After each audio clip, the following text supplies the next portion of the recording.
প্রিয় ছাত্রছাত্রীরা, আজকের পর্বে আলোচনা করব একাদশ শ্রেণী তোমাদের সেমিস্টার 2 তার ফিলোসফি অর্থাৎ দর্শন বিষয়ের প্রশ্নপত্র নিয়ে আজকের এই পর্বে আলোচনা করব।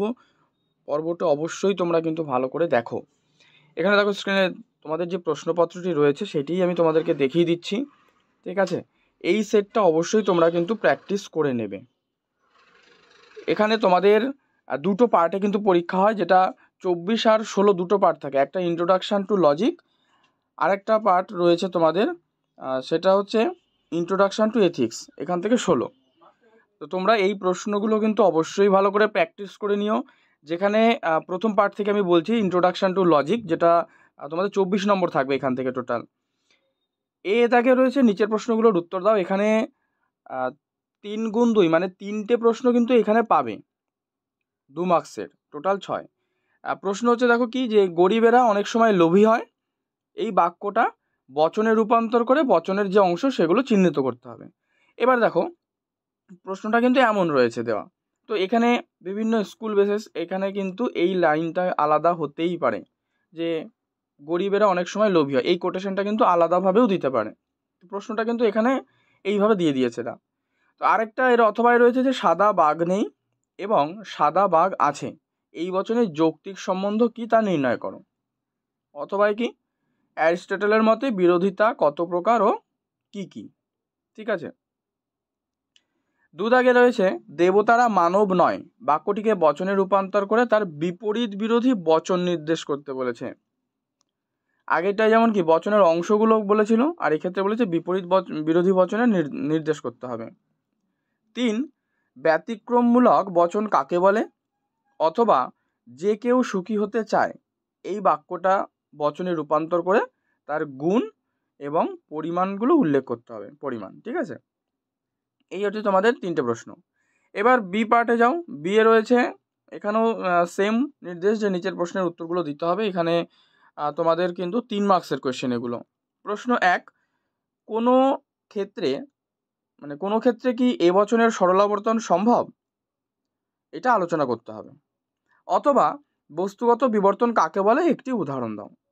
এই প্রশ্নটা কিন্তু দিয়ে দিয়েছে। তো 2 দাগে রয়েছে টিকা লেখো, অনুগ স্বীকারজনিত দোষ কি, এটা টিকা।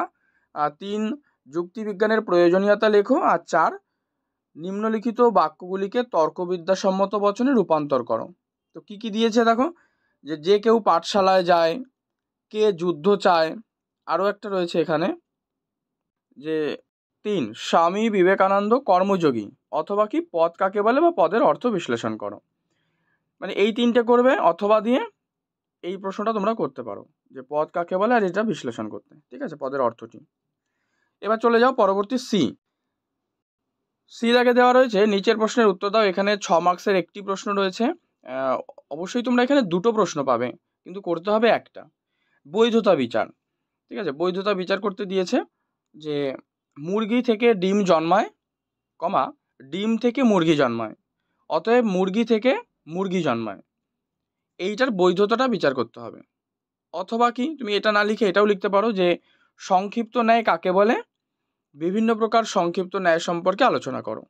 এই দুটোর যে কোনো একটা লিখবে, ঠিক আছে? এবারে ইউনিট 2, যেখানে তোমাদের 16 মার্কসের 16 থাকবে টোটাল ইউনিট 2 থেকে। ইন্ট্রোডাকশান টু এথিক্স প্রশ্ন, এখানে 2 মার্কসের প্রথমে 2টো করতে হবে, প্রত্যেকটাতেই অথবা কিন্তু তোমরা পাবে। যেমন বর্ণনামূলক নীতিবিদ্যা বলতে কি বোঝো, অথবা কর্ম উপযোগবাদের মূলনীতিগুলি কি কি।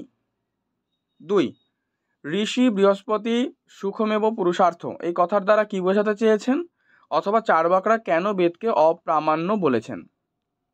এবার বি, এখানে 3 মার্কসের কোয়েশ্চেন, যে বৌদ্ধ দর্শনের দ্বিতীয় আর্য সত্য কি, অথবা বৌদ্ধ নৈতিকতার মূল তত্ত্ব কি।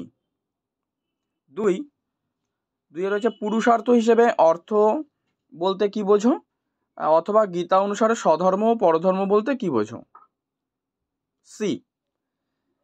সিতে বলেছে নিচের 2টি প্রশ্নের মধ্য থেকে যে কোনো একটি প্রশ্নের উত্তর দাও। এগুলো 6 মার্কসের কোয়েশ্চেন, দুটোর মধ্যে একটা করবে। সেই এই প্যাটার্নের মতোই কিন্তু এখানে রয়েছে 2, 3, 6। প্রশ্ন হচ্ছে ন্যায় বিচার সম্বন্ধে প্লেটোর তত্ত্ব ব্যাখ্যা করো। আর 2 নীতি কর্তব্যবাদ কাকে বলে? নীতি কর্তব্যবাদ সংক্ষেপে ব্যাখ্যা করো।